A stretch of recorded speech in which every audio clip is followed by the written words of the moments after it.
Bonjour à tous, bienvenue dans Cult & Click, je suis Kier et Big B. Bonjour à tous. Toujours la même intro et on est super heureux de vous retrouver aujourd'hui pour parler de comics avec des petits conseils comics, voilà, pour l'été mais aussi pour l'automne, voire l'hiver ou le printemps, c'est comme bon vous semble. Des petits conseils, voilà, très humbles de notre part, on lit des comics, on avait envie de vous faire quelques petits conseils qui, vous le verrez notamment pour moi, touchent un petit peu à l'actualité, et puis des coups de cœur, voilà, qui sont... Des conseils qui touchent. Oh, voilà, ouais. Alors bien évidemment il y a une autre vidéo un peu dans le même style qui était nos 6 conseils lecture, que vous pouvez également Le gros retrouver. succès de la chaîne. Les Les gens les- sont fous de lecture.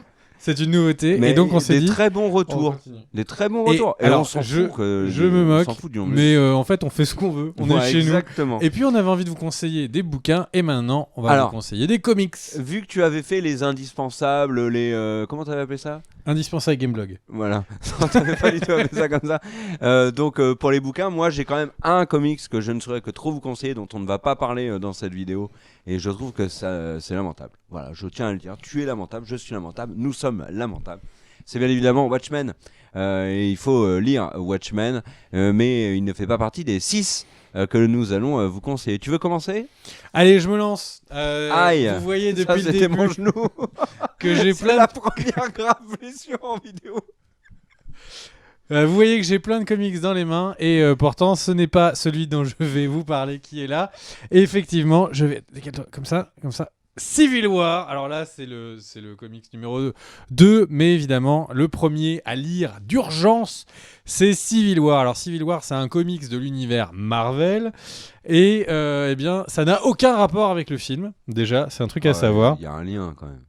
Ah, c'est opposition Les accords de Captain- Sokovia. Captain Iron Man. Oh, le lien est loin. Hein. Il y a peu d'aéroports à 6 personnes dans Civil War. Je tiens à vous prévenir.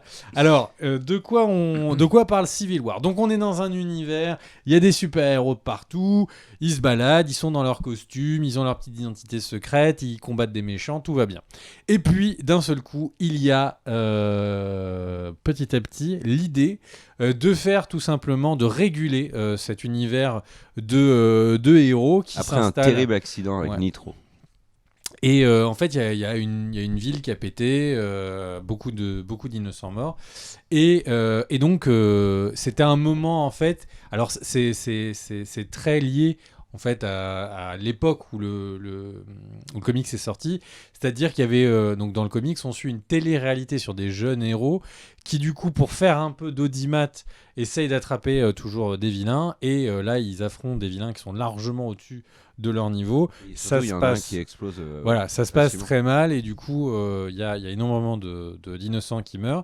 Du coup, il y a une volonté d'encadrer les héros et que ce soit les différents états qui, du coup, disent ça c'est une alerte niveau 8. On envoie quelqu'un de super costaud, c'est une alerte niveau 1, on envoie un petit, etc.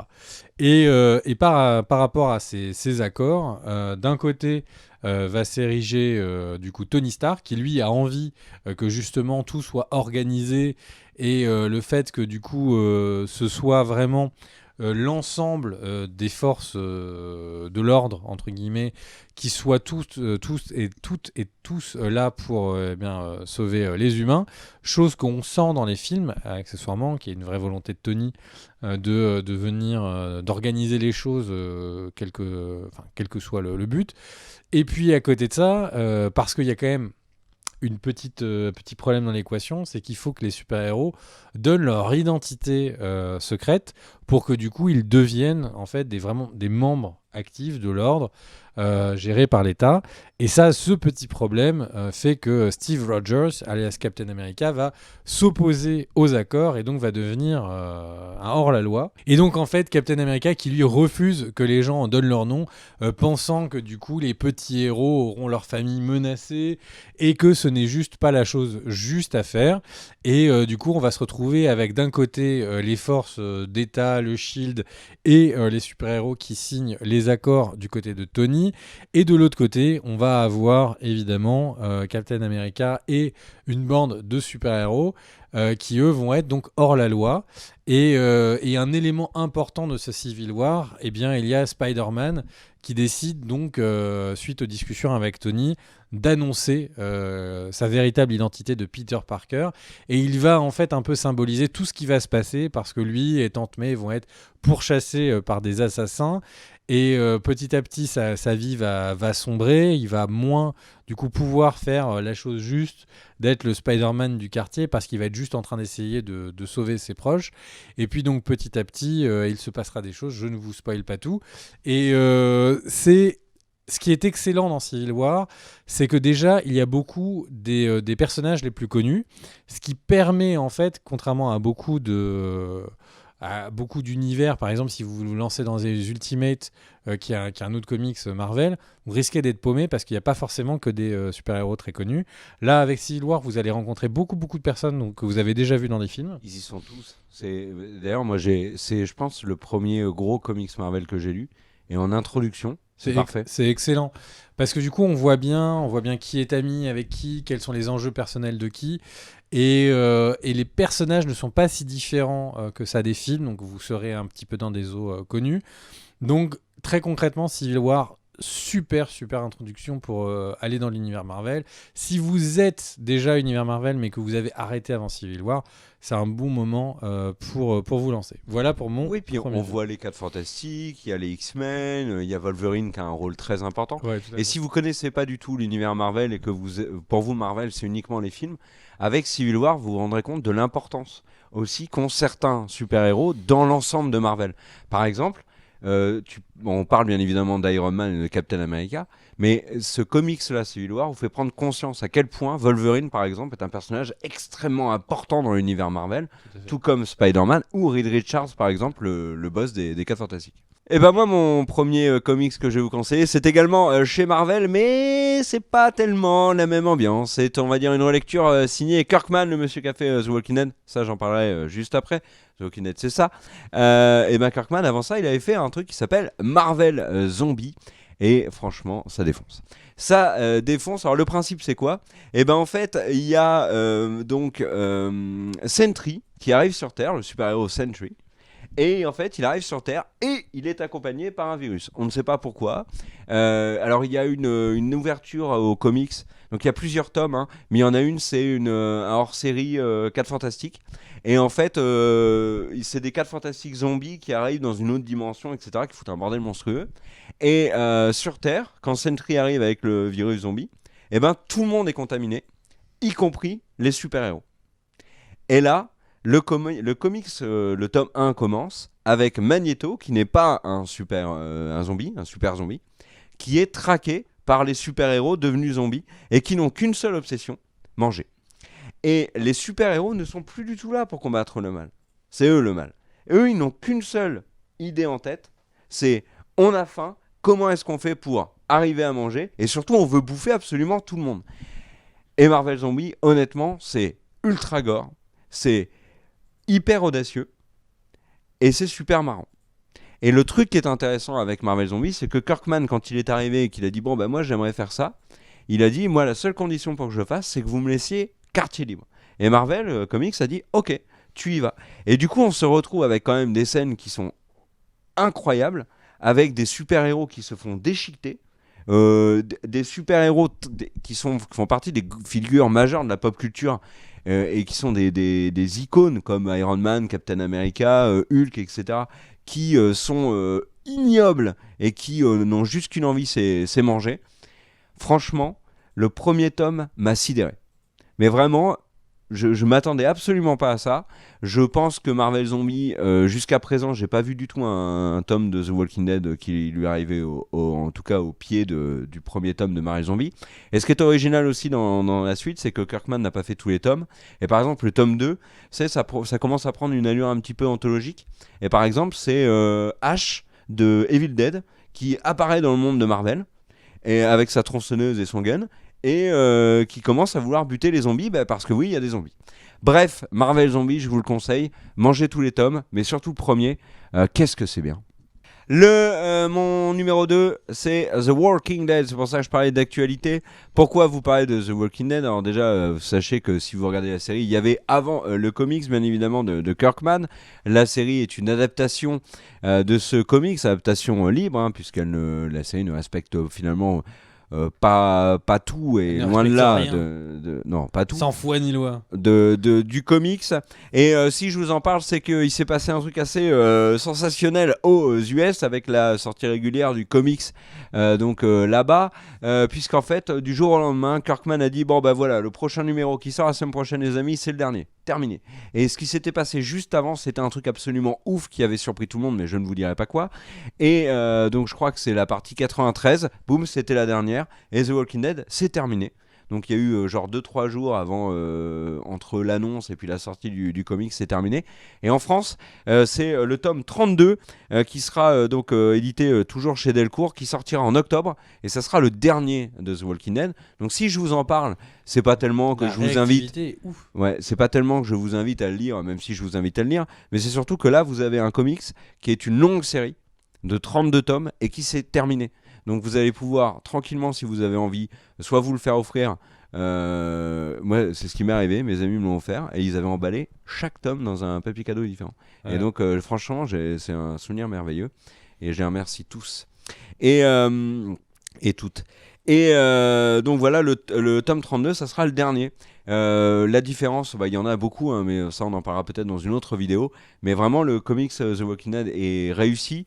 Et il y a beaucoup de différences avec la série, donc c'est une relecture complète. Si vous regardez la série, par exemple, lisez le comics, vous allez avoir une autre version, une autre vision de l'œuvre. Surtout que celle-là, c'est celle qui, pour le coup, est à mon sens vraiment canonique, puisque Par c'est exemple, celle de Kirkman. Il y a des personnages qui n'existent pas dans. Daryl, par exemple, n'existe pas du tout dans le comics. Il y a des personnages qui meurent. Qui meurent, qui ne sont pas morts dans les comics. Exactement, ou des personnages qui sont très différents. Le personnage de Carol, qui est très important dans la série, c'est un personnage qui n'a rien à voir dans le comics, qui est beaucoup plus jeune, etc. Donc voilà pour The Walking Dead. Et donc du coup, eh bien, le comics numéro 2, ce sera Superman Red Son. Superman Red Son, donc, qui est une œuvre de Mark Millar et Dave Johnson et Kieran Plunkett. Eh bien, Superman Red Son, c'est pareil, c'est un one-shot, c'est un what if, comme on dit, c'est-à-dire et si on prend l'histoire d'un super-héros, en l'occurrence Superman, et on voit qu'est-ce qui se passe si, et là, voilà, on va voir ça. Et donc, ce Superman Red Son, donc, c'est un petit tome, une histoire, ça commence à page 1, ça termine à la dernière, pas besoin de prendre d'autres tomes. Et donc, Red Son, qu'est-ce que c'est ? Et si Superman, au lieu d'être arrivé dans la ferme des Kent, aux US, il était arrivé en URSS. Exactement. Et donc du coup en URSS, eh bien en fait là-dessus, le mythe du surhomme lui correspond parfaitement. Il devient un membre important du Parti communiste. Et c'est un mythe qui est assez intéressant, donc ça revisite de nombreux personnages. Il y a Batman soviétique, qui est assez marrant. Il y a également Wonder Woman soviétique. Tout est assez dark. Je vous le conseille, c'est hyper rapide à lire. Voilà, Superman Red Son, c'est vraiment une revisite intéressante. Et c'est la sortie de Bright Sun, donc, qui est une espèce de... Alors, non officiel pour le coup, What If. Qu'est-ce qui se passe si en fait... Brightburn. L'enfant du mal. Si en fait Superman était un méchant enfant qui était là pour buter tout le monde. Et voilà, donc du coup, Superman Red Son, plutôt chouette. Alors, mon dernier officiel, il y aura peut-être des non-officiels à la fin en recommandation, c'est donc Frank Miller qui a fait Batman. Alors, Batman, donc Batman, The Dark Knight Returns, qu'est-ce que c'est ? C'est quelque chose que dont vous avez déjà entendu parler, mais que vous n'avez peut-être pas vu. En gros, on est dans le futur, et Batman est devenu un vieux monsieur. Il donc a pris sa retraite, tout simplement, et malheureusement, Gotham est retombé dans un Gotham très sombre, où on sent les restes et l'inspiration du Joker qui est présent, des gangs qui ont un peu repris le contrôle de la ville. Et en fait, donc dans cet univers, un moment, il faudra que ce vieux monsieur de Bruce Wayne reprennent la cape et il va se retrouver avec du coup une demoiselle qui va lui imposer de devenir sa nouvelle Robin. Et c'est hyper sombre, mais ça revisite un peu tous les démons que le personnage de Batman peut avoir. C'est hyper intéressant de voir ce vieux monsieur qui a tous les problèmes de vieux monsieur. Alors, il n'a pas de problème de vessie, hein, attention. Mais par contre, disons qu'il n'a plus la stamina qu'il avait avant. De voir se tirer en fait de ces différents problèmes. Le style graphique est super intéressant. Il y a 2 tomes. Dans le deuxième, il y a l'apparition du vieux Superman qui est intéressant, avec un Superman qui a décidé de répondre aux ordres de Nixon, qui est le président américain à ce moment-là. Du coup, ça donne quelque chose d'assez intéressant. Et pour ceux qui n'ont pas envie de lire les comics, parce que pour le coup, ça peut être des tomes qui peuvent être un peu longs, il y a une très très réussie adaptation en film d'animation, en 2 films, pareil. Voilà, si vous voulez voir Batman de manière différente, c'est sombre comme un Dark Knight. Et voilà, c'est vraiment quelque chose que vous risquez de ne pas avoir vu au cinéma. Donc je pense que c'est une bonne et belle découverte si vous ne l'avez pas déjà vu. C'est marrant le lien entre Nixon et les super-héros, parce qu'il y a beaucoup de comics qui mettent, notamment Uchronic, qui mettent Nixon. Tu vois, dans Watchmen par exemple, il Et est je très pense important. que la raison, c'est que comme les Américains sont assez obsédés par le contrôle de leur président, c'est le seul où le président il s'est avéré, et c'est culturellement accepté, de dire que il était mauvais, il était méchant, parce qu'il a dû démissionner, etc. Et du coup, ça donne le parfait exemple pour des Américains très patriotes qui ne veulent pas remettre leur système en cause, de dire qu'est-ce qui se passe si oui, effectivement, le président, l'autorité suprême est méchante. Est-ce que du coup, les super-héros qui l'écoutent feront du coup le mal, ou est-ce qu'ils devront s'écouter eux-mêmes? Et on arrive sur des problématiques qui étaient très présentes pendant la guerre du Vietnam. Est-ce que si je suis contre cette guerre, est-ce que je vais quand même à la guerre, ou est-ce que je suis un objecteur de conscience? Bref, c'est pas les thématiques, mais voilà, si vous aimez bien Batman, Dark Knight Returns, c'est super réussi. Alors, puisque tu parlais de problématiques, notamment de vieillesse, et de comment est-ce qu'un super-héros gère son corps qui vieillit. Comment ça va toi en ce moment? Ça va très bien, mais moi, mon dernier comics que je vous conseille est en plein dedans. Et je vais le dire très franchement, c'est en tout cas à l'heure actuelle mon comics préféré. Et c'est une énorme surprise. Il a été publié dans la série de Marvel qui s'appelle Marvel Max, et notamment donc concernant le Punisher, puisque c'est le Punisher dont on va parler maintenant. Punisher Max. Alors attention, dans les Punisher Max, il y a des tomes qui ne sont pas tous faits par le même auteur. Et ceux dont je vais vous parler ont été faits par Jason Aaron. Il commence par le tome 1 qui s'appelle Le Cade. Le tome 2, c'est Bullseye. Le tome 3, c'est Frank Castle. Et le tome 4, j'ai oublié son nom, mais en tout cas, il y a 4 tomes dans cette série. Et alors, si vous voulez découvrir le Punisher, c'est absolument parfait. Si vous avez été déçu par la série télé de Netflix, c'est absolument parfait également pour entrer dedans. Je vous explique globalement l'histoire. Frank Castle est un ancien militaire, il est marié, il a un enfant, un ou deux enfants, 2 enfants, une petite fille et un garçon. Si tu remets l'image, je pense que c'était dessus. J'ai envie de te dire 2. 2, oui, et puis c'est Fisk qui n'a qu'un seul fils. Donc voilà, il a en effet, il a 2 enfants, navré pour l'hésitation, et il part à la guerre, donc il va faire le Vietnam, où il devient une vraie machine à tuer, et quand il revient, il est un petit peu perdu, il a un peu son âme qui est restée dans la jungle du Vietnam, et en fait, il a du mal à se réadapter à la vie civile. Et un jour, alors qu'ils sont en train de passer un sympathique dimanche, en train de pique-niquer à côté de manège, il y a un règlement de compte entre mafieux, et toute la famille de Frank Castle est abattue. C'est alors qu'il devient, mais l'était-il déjà avant, telle est la question, il devient le Punisher, super-héros Marvel très à l'écart de tous les autres, puisque absolument sans pitié, un personnage qui tue et qui n'hésite pas à le faire, et on arrive donc dans un comics qui est alors sans limite. C'est extrêmement gore, il n'y a pas de morale. Il y a un moment donné, il va y avoir un personnage qui bosse avec Frank Castle, et il a déçu Frank Castle. Je vous dirai pas qui, et je vous dis pas pourquoi. Et il lui dit je suis vraiment désolé, je ferai mieux la prochaine fois, Mais bon, tu vas quand même pas m'en vouloir, pense à mes enfants et tout, on se connaît depuis des années. Et là, il a même pas fini sa phrase que Franck lui a déjà balancé une bastos en pleine tronche. C'est extrêmement surprenant. Juste parce qu'il est déçu. Ouais, mais le mec avec qui il était en business, c'était un enfoiré, mais... Enfin voilà. Bon bref. Et en fait, le comic c'est très dur, mais surtout ce qui est remarquable, c'est l'histoire. Donc en fait, outre le fait que Frank Castle voilà, est torturé par ce qu'il a vécu, il y a un autre personnage qui est développé, et qui est énormément développé, j'ai même envie de dire qu'il est presque autant développé que le Punisher, c'est le Caïd. Wilson Fisk, qu'on a vu notamment dans la série Daredevil, et qui alors est extraordinaire, mais vraiment extraordinaire. Et c'est donc un personnage qui est en fait c'est le sbire d'un mafieux très important donc de la ville, de New York. Et en fait, le plan de Fisk, c'est de réussir à prendre le contrôle de tout le business et à devenir le patron absolu, enfermé dans sa tour d'ivoire, avec sa femme, donc Vanessa, et son fils.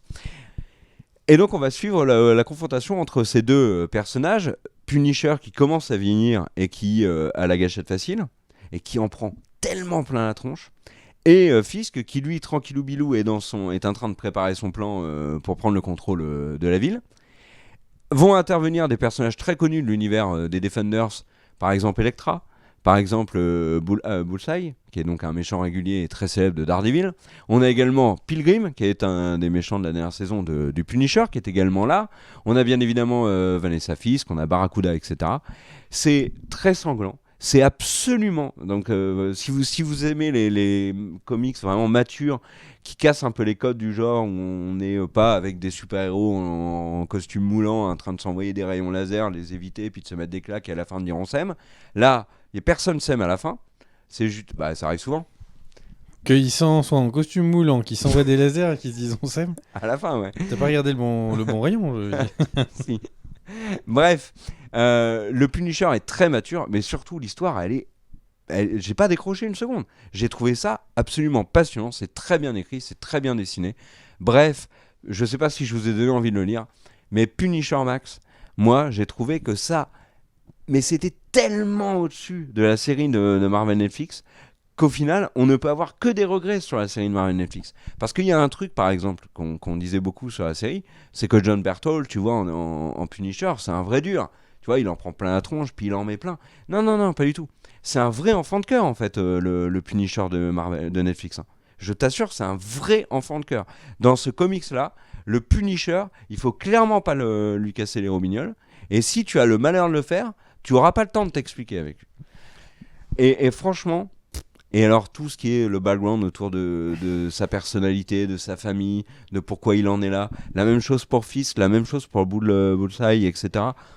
Franchement, c'est top. Et c'est donc de tome 1 à tome 4, c'est une vraie histoire. Franchement, voilà. Mais je te confie un truc, j'aime pas le Punisher. Ah, moi j'adore. Parce que pour moi, c'est une erreur de casting. Il doit pas être un super-héros. Il a quand même eu un espèce de pseudo-costume de Captain America par moment, en mode le Captain America des cachets, et enfin des espions, j'entends par là. Et c'est vraiment un personnage, c'est celui qui... Il est à part. Il symbolise la peine de mort aux US, enfin pour moi, hein. Et le fait de l'auto-justice justifiée, en fait, dans une grande partie des autres, comics, etc. Par exemple, le moment où Superman fait ce que Frank Castle fait, où il bute un méchant, d'un seul coup, c'est les Justice Lords. Et c'est des méchants. C'est le moment où les super-héros flanchent et pètent les plombs. Mais j'ai pas dit que ce que faisait Frank Castle c'était bien. J'ai dit que la manière dont tout ceci était raconté était formidable. Je sais bien. Mais du coup, ça me pose problème parce qu'on a un personnage qui est au rayon des super-héros dans les magazines de comics et qui en fait est une espèce de mix entre des super méchants et Dexter en fait. Mais, je suis d'accord avec toi, et là où c'est intéressant, c'est vu que tu parlais de Civil War au début de la vidéo, dans Civil War, il y a Punisher.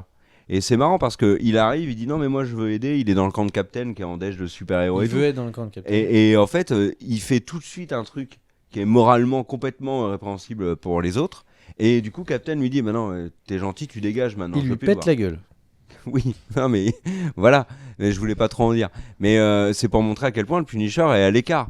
Mais au final, je trouve moi que les comics du Punisher, de fait de sa dureté, de son côté très dark, etc., font que souvent les auteurs nous proposent des choses vraiment intéressantes. Prenez l'exemple du tome ça sera un de mes bonus, mais je vais le dire maintenant, comme ça c'est réglé. Marvel Noir, c'est vachement bien. Alors pour Marvel Noir, on a vu Spider-Man récemment dans Spider-Man Into the Spider-Verse, mais le tome Punisher dans Marvel Noir, génial.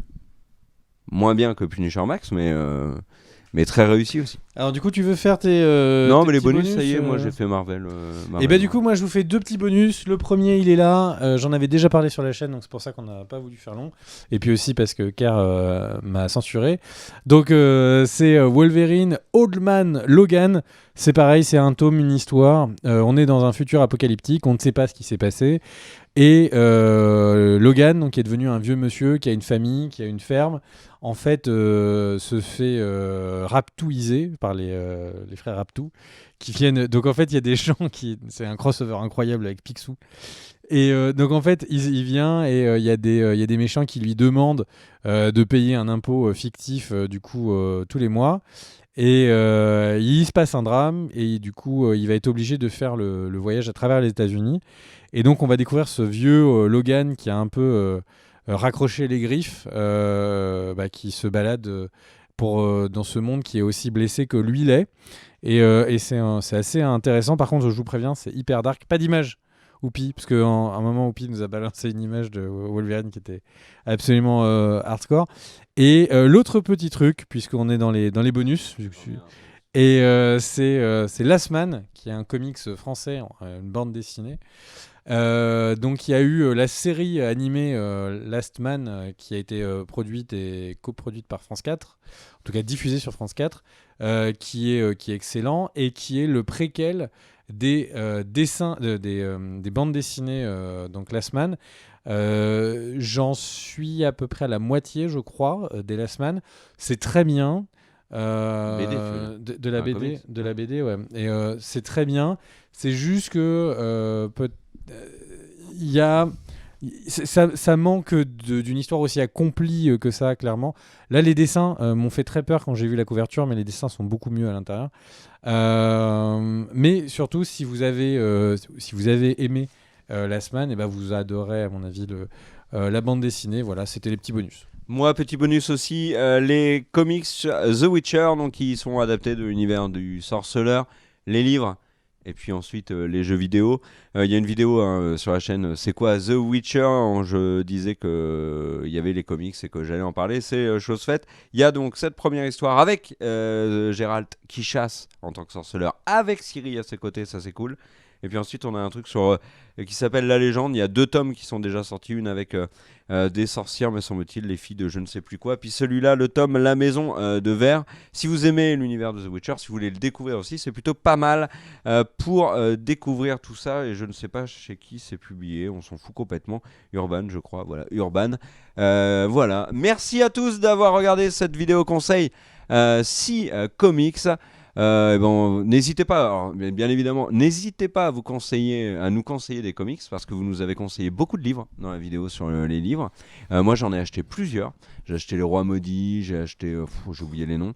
Je l'ai dit sur Twitter, mais peu importe. Et là, sur les comics, n'hésitez pas à, moi personnellement, me conseiller des comics Marvel d'ici, aussi sombres que Punisher Max ou Marvel Zombie. Moi, j'aime bien quand c'est très sombre, très mature, très gore. Donc allez-y, conseillez-moi tout ça. Et on termine sur sur un petit mot de la fin, mais qui est une recommandation de la fin. Comme on en parlait dans la vidéo sur les analyses post-crédit de Spider-Man Far From Home, potentiellement ça va partir sur Secret Invasion sur la phase 4, et donc on vous conseille évidemment Secret Invasion à la lecture. C'est peut-être, moi je trouve que c'est moins un gros kiff comme cela, et du coup j'ai envie de dire, on verra, mais c'est pas mal de s'armer de la petite lecture.